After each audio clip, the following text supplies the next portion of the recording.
I inherited my grandpa's estate. My family disowned me, so I cut them off. Shocking true story. Hey everyone! Today, I have a story to share with you. A story about family, betrayal, and standing up for yourself.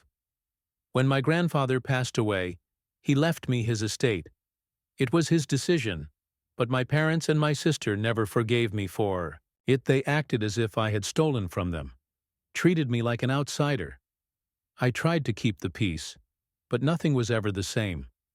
Then my father's birthday came around. I didn't want to go, but something inside me told me to try, to be the bigger person, so I showed up, with gifts. A bottle of expensive whiskey, a box of gourmet cigars. But when I walked in, my father looked at me with disgust. "You? What are you doing here?" he growled. I swallowed my frustration. "I came to wish you a happy birthday." My mother shook her head. "We didn't invite you." The room went quiet. Every relative there looked uncomfortable. But my father? He pushed harder. "Just leave. We don't want you here." That was it. Something inside me snapped.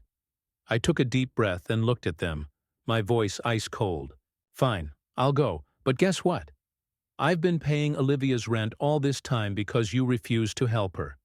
Not anymore. That's on you now." Their faces froze. My mother suddenly rushed forward. "Wait, Jeffrey." "No," I cut her off. "I'm done. You don't want me here? Fine, but you'll regret this." I turned and walked out, leaving them stunned and silent. The next morning my phone exploded with calls and messages.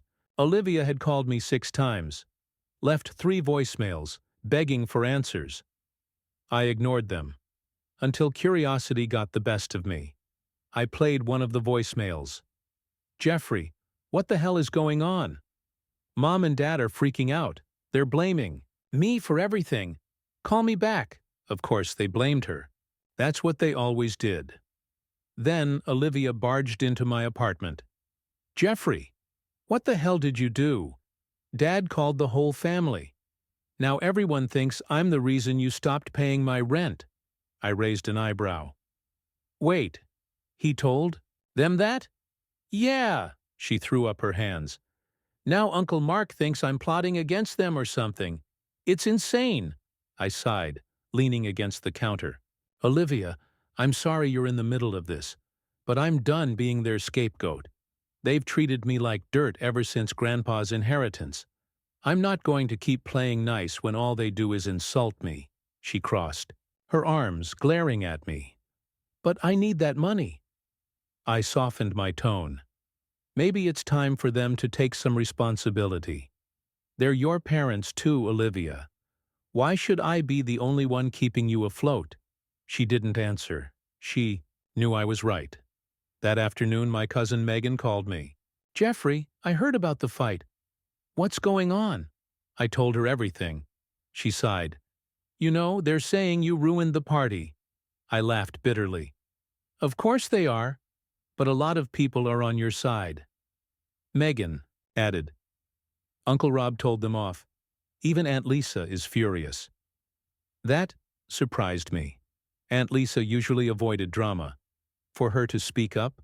It must have been bad. Then, things got worse. My father showed up at my workplace. "We need to talk." I stayed calm. "I'm working. Call me later." "No," he snapped. "We're doing this now." I sighed and walked outside. He didn't waste any time. "You embarrassed this family." I crossed my arms. "No. You embarrassed yourself. You think you're entitled because of Grandpa's money? Without him, you'd have nothing." I smirked. "And that's what this is really about, isn't it? Not respect, not family, just money." His eyes burned with rage. "You're going to regret this, Jeffrey." I shook my head. "No, you are." He stormed off. But I knew this wasn't over. Then, Olivia sent me a cryptic message. "We need to talk. Something's happened." Despite my better judgment, I drove over. I needed to know. When I arrived, Olivia met me at the door. Her expression was serious. "They're in the living room." I walked inside, and my parents were sitting stiffly on the couch. My father motioned for me to sit. I stayed standing. "What's this about?" My mother sighed. "Olivia's behind on rent. She might be evicted." I looked at Olivia. She bit her lip. "We can't let that happen," my mother added. "She needs your help." I took a deep breath. Then I laughed. "You think I'm falling for this again?" I turned to Olivia. "Is this true?" She hesitated, then shook her head. "No, I'm not behind on rent." I clenched my jaw. "So you lied. That was it." I was done. I walked out and never looked back. Thank you for listening to my story. If you haven't already, make sure to subscribe and hit that notification bell for more real-life stories like this. And remember, some family ties are meant to be broken.